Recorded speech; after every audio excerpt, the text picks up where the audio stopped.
International day of women and girl in science ડેની ઉજવણી કરવામાં આવી હતી। રાજ્યના વિજ્ઞાન અને ટેકનોલોજી વિભાગ હેઠળ કાર્યરત ગુજરાત સાયન્સ સિટીમાં અવારનવાર સમાજને વિજ્ઞાન સાથે જોડવાના હેતુથી વિજ્ઞાનના પ્રચાર અને પ્રસારના કાર્યક્રમો યોજાતા રહે છે। ત્યારે આજે સાયન્સ સિટીમાં international day of women and girls in science ડેની ભવ્ય ઉજવણી કરવામાં આવી હતી। આ દિવસની ઉજવણી અર્થે સાયન્સ સિટીના મહિલા વૈજ્ઞાનિકો દ્વારા ખાસ કાર્યક્રમનું આયોજન કરવામાં આવ્યું હતું, જેમાં આશરે 200 જેટલી વિદ્યાર્થીનીઓ અને શિક્ષકોએ ભાગ લીધો હતો।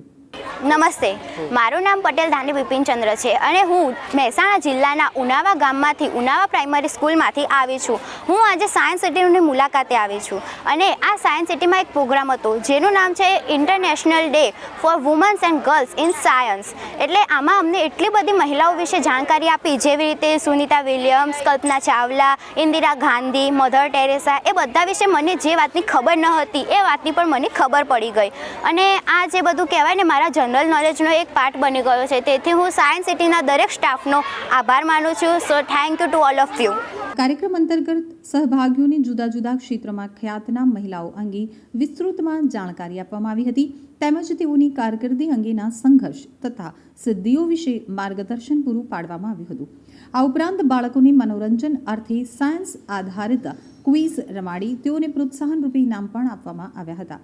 આ પ્રસંગે ગુજરાત સાયન્સ સિટી ખાતે કાર્યરત મહિલા વૈજ્ઞાનિકો મેઘા પંડ્યા, યજ્ઞિકા પટેલ, હર્ષિતા પટેલ, મેઘના મનવર, ડૉક્ટર શબનમ સૈયદ તથા નેન્સી જૈને તમામને સાયન્સ સિટીના general manager doctor Vrajesh Parikh અને આસિસ્ટન્ટ જનરલ મેનેજર ડૉક્ટર હાર્દિક ગોહિલ દ્વારા મોમેન્ટો આપીને સન્માનિત કરવામાં આવ્યા હતા। નમસ્તે, મારું નામ પટેલ ઉષાબેન મગનલાલ। અમે ઉનાવા પ્રાઇમરી કન્યા શાળામાંથી આવીએ છીએ। હું એ પ્રિન્સિપાલ છું અને 277 મારા બાળકો છે, એમાંથી અમે 64 બાળકો લઈને અહીંયા આવ્યા છીએ। આજે international women's and girls science day હતો, એની ઉજવણી નિમિત્તે અમને આમંત્રણ મળ્યું હતું, તો અમને ઘણી બધી વૈજ્ઞાનિક સાયન્ટિસ્ટ જે મહિલાઓ છે એમના વિશે ઘણું બધું અમને જાણવા મળ્યું। અમારી જે દીકરીઓ છે એમને ખૂબ જ પ્રેરણા મળી અને જીવનમાં કંઈક આગળ વધવાની એમને હિંમત મળી અને કંઈક નવું શીખ્યા। એ બદલ સાયન્સ સિટીના સ્ટાફનો હું ખૂબ ખૂબ આભાર માનું છું। Thank you very much.